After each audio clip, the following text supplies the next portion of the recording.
Helo, Alaw dwi'n drefnydd priodas broffesiynol. Mae trefnu diwrnod priodas yn gallu bod yn ddrud iawn, ond mae'n bosib arbed pres. Dyma tips fi ar sut i arbed pres wrth drefnu diwrnod priodas. Gwneud rhestr. Y tip cyntaf ydy i wneud rhestr o bopeth. O'r adloniant, i'r ffotograffydd, i'r confetti, i'r gacen. Dwi'n golygu popeth.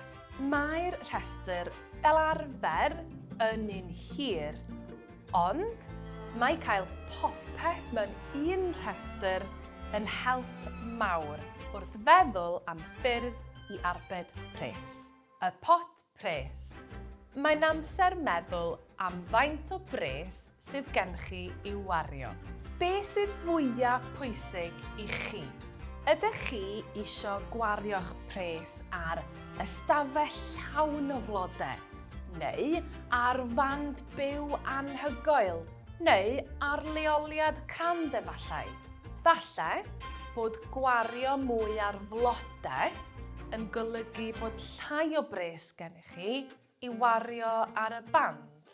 Mae meddwl am hyn o'r dechrau yn eich helpu chi i beidio gwario gormod ac i feddwl beth sy'n bwysig i chi. DIY. Gwneud pethau eich hunain. Ydych chi'n nabod rhywun sydd yn gallu gwneud y gwahoddiadau i chi?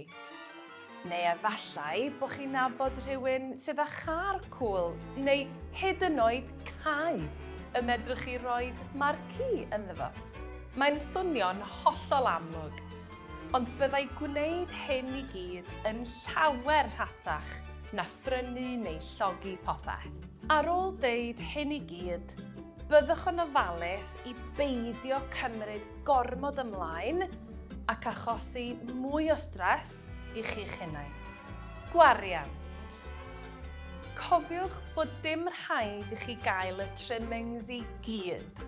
Gofynnwch y cwestiwn, oes angen tan gwyllt a photo booth, neu band a DJ? Be sy'n bwysig i chi ac yn bersonol i chi fel cwpl? Gobeithio'ch bod chi'n gallu defnyddio'r tips yma i arbed pres. Cymrwch eich amser, siopa o gwmpas ac efallai trio gwneud pethau eich hunain efo help teulu a ffrindiau. Dwi'n siŵr y cewch chi lot o hwyl. Mwynhewch!